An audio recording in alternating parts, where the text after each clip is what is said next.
হে everyone, নমস্কার। Welcome you all to my channel. আজকের ক্লাসে আমাদের আলোচ্য বিষয় হচ্ছে ভয়েস চেঞ্জ। এই ভয়েস চেঞ্জ আসলে কি? দেখুন, ভয়েস কথার অর্থ হচ্ছে কথা, আর চেঞ্জ মানে পরিবর্তন। আশা করি সেটা আপনারা সবাই জানেন। তাহলে ভয়েস চেঞ্জ এর অর্থ হচ্ছে কথার পরিবর্তন। তো আজকের ক্লাসে আমি স্পেশালি আলোচনা করব যে সিম্পল প্রেজেন্ট টেন্সে কিভাবে ভয়েস চেঞ্জ বা কথার পরিবর্তন করা যায়। আমাদের বাংলা ভাষায় একটা প্রবাদ বাক্য রয়েছে যে কথার আছে শতেক বাণী, যদি কথা বলতে জানি। অর্থাৎ যে কোনো কঠিন বিষয়কে আমরা যদি আমাদের কথার দ্বারা, আমাদের শব্দের দ্বারা খুব সহজভাবে বলি, তাহলে কিন্তু সেই কথাটা বুঝতে বা শুনতে আমাদের ভালো লাগে।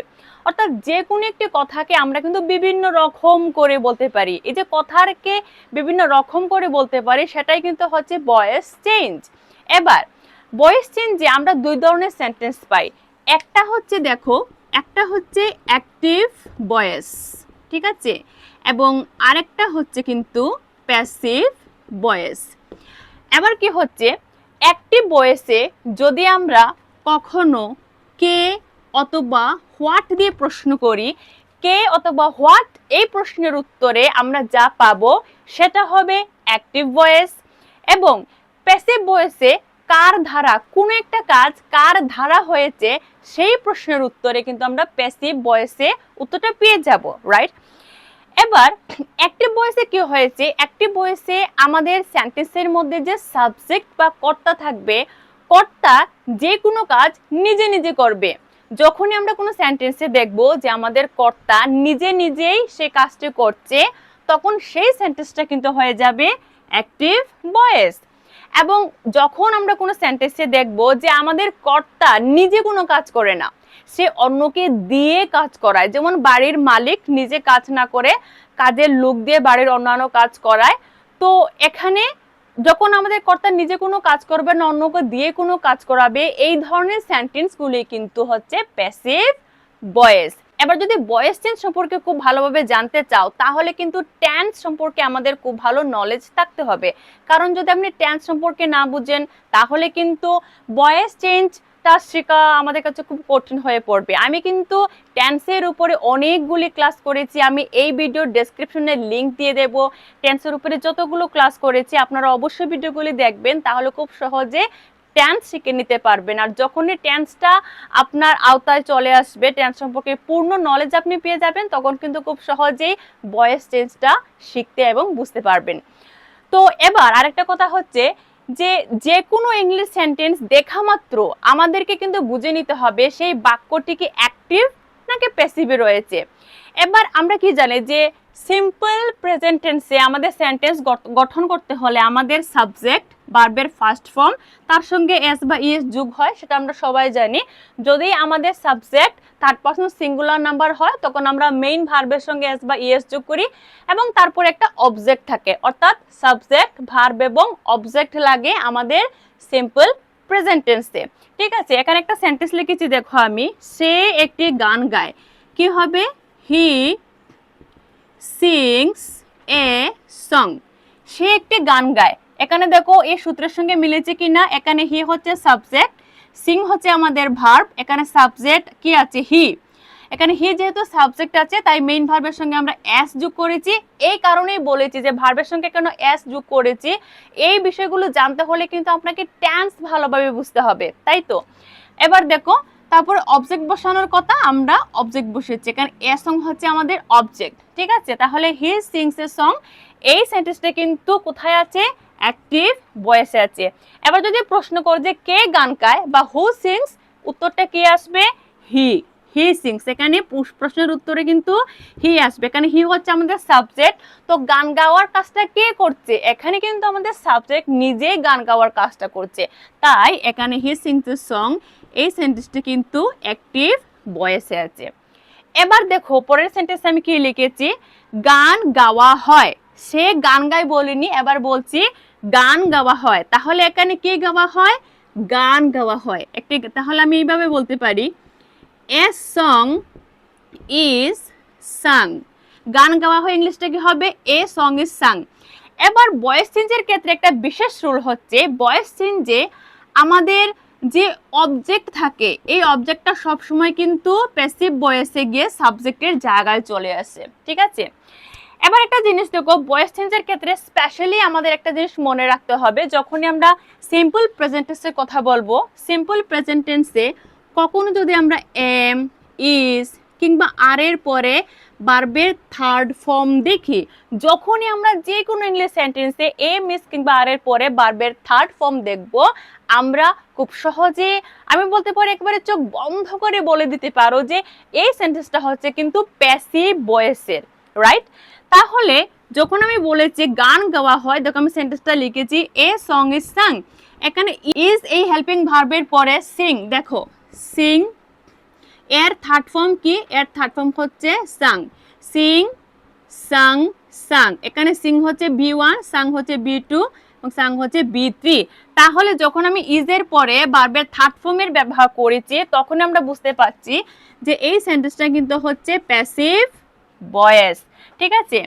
এবার পরের সেন্টেন্সটা দেখো, মা সকাল 7টায় চা বানান, ইংলিশ আমি সেন্টেন্সটা লিখে দিচ্ছি, পরে আমি বুঝিয়ে দেব। তো মা সকাল 7টায় চা বানান, ইংলিশটা হবে মম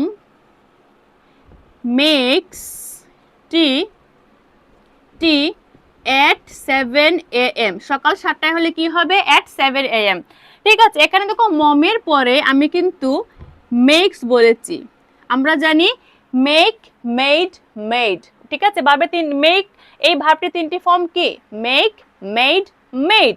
তাহলে আমি মায়ের পরে ভার্বের ফার্স্ট ফর্ম ব্যবহার করেছি, তাহলে সিম্পল প্রেজেন্ট টেন্সের রুলসের সঙ্গে মিলে যাচ্ছে। এবার বলা হয়েছে সকাল 7টায় চা বানানো হয়, তাহলে এই সেন্টেন্স আমরা কি করব, এই সেন্টেন্সটা কিন্তু প্যাসিভ ভয়েসে আছে। এখানে সকাল 7টায় চা বানানো হয়, তাহলে কে বানায়, কে বানায় সেই কর্তা এখানে আছে, সেই কর্তা বা সাবজেক্ট এখানে নেই, কেউ না কেউ তো নিশ্চয়ই বানায়। তো সকাল 7টায় চা বানানো হয়, কে বানায় যেহেতু তার নাম নেই, শুধু কাজটা করা হয় বলছি, তাহলে কিন্তু এই সেন্টেন্সটা প্যাসিভ ভয়েস হয়ে যাবে। তাহলে সকাল 7টায় চা বানানো হয় কি হবে, এটা হবে এখানে আমাদের সাবজেক্টের জায়গায়, এই সেন্টেন্সে কিন্তু মম হচ্ছে সাবজেক্ট, মেক্স হচ্ছে আমাদের ভার্ব, টি হচ্ছে আমাদের অবজেক্ট, ঠিক আছে, এই পুরো অংশটা হচ্ছে অবজেক্ট। তাহলে এখন কি বলেছি, সকাল 7টায় চা বানানো হয়, মানে চার সম্পর্কে বলছি, তাহলে এই অবজেক্টটা কিন্তু সাবজেক্টের জায়গায় চলে আসে। টি ইজ মেড এট 7 AM, এখানে দেখো আমরা চা কয়টায় বানানো হয়, 7টায় বানানো হয়, এখানে ইজের পরে আমরা ভার্বের থার্ড ফর্ম ব্যবহার করেছি, এখানে কিন্তু মেকের থার্ড ফর্ম হচ্ছে মেড, রাইট। এবার একটা জিনিস জেনে নাও যে কখন আমরা ইজ ব্যবহার করব, কখন আমরা আর ব্যবহার করব, কখন এম ব্যবহার করব। যখনই দেখবে কোন একটা সেন্টেন্সে আমাদের সাবজেক্ট সিঙ্গুলার, সিঙ্গুলার সাবজেক্ট কোনগুলি, যদি সাবজেক্ট হি, শি, ইট কিংবা কোনো একটা নামের কথা বোঝায়, তাহলে কিন্তু এটা সিঙ্গুলার সাবজেক্ট হবে। আর সিঙ্গুলার সাবজেক্টের সঙ্গে সবসময় আমরা কিন্তু কি ব্যবহার করি, ইজ ব্যবহার করি। যদি আমাদের সাবজেক্ট আই হয়, সিম্পল প্রেজেন্ট টেন্সে আই এর সঙ্গে আমরা এম এই হেল্পিং ভার্বটি ব্যবহার করব। আর যদি কখনো আমাদের সাবজেক্ট ইউ, উই কিংবা দে হয়, তাহলে কিন্তু ইনাদের সঙ্গে আমরা আর ব্যবহার করব।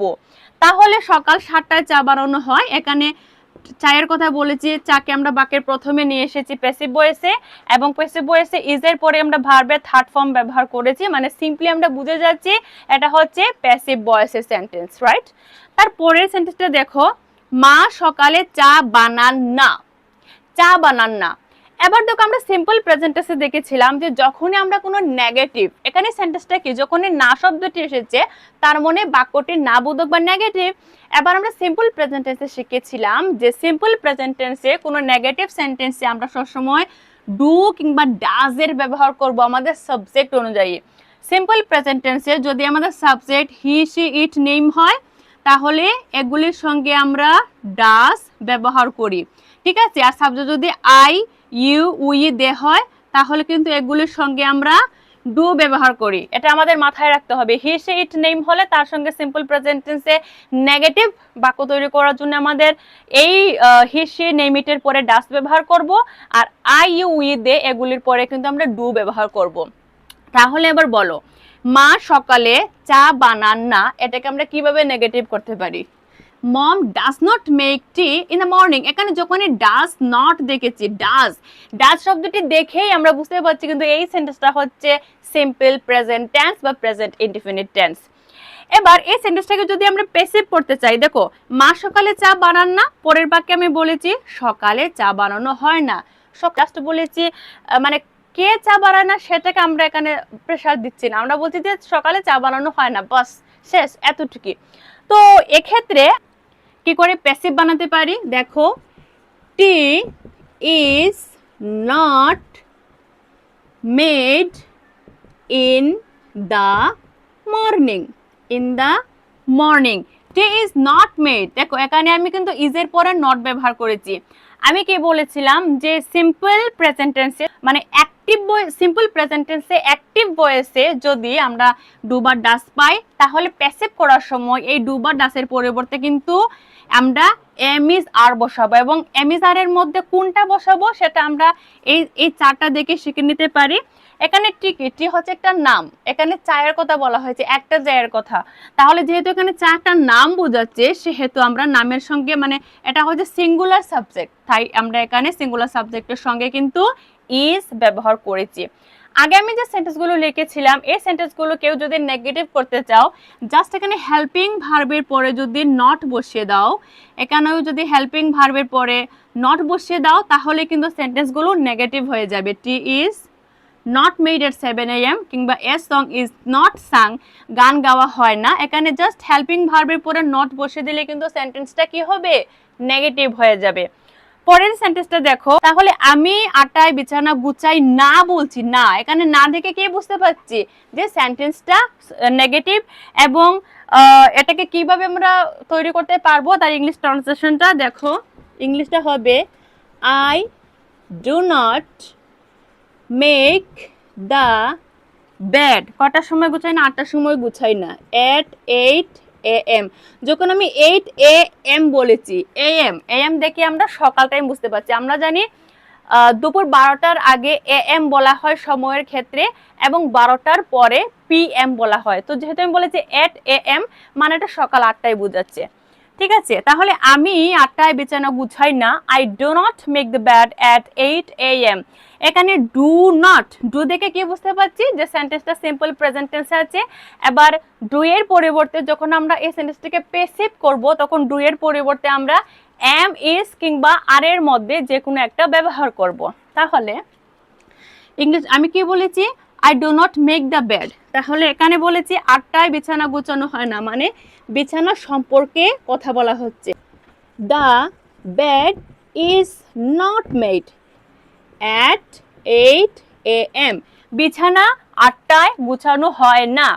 এবার একটা জিনিস বলবে যে আমি কিন্তু এখানে দেখো যখনই সেন্টেন্সের গঠন সম্পর্কে বলেছিলাম এখানে আমি বাই অবজেক্ট লিখেছি, বাই অবজেক্ট। এবার অনেকেই বলবে যে এখানে কোনো সেন্টেন্সের মধ্যেই তো আমি বাই এর ব্যবহার করিনি, বাই কি, বাই হচ্ছে একটা প্রিপজিশন।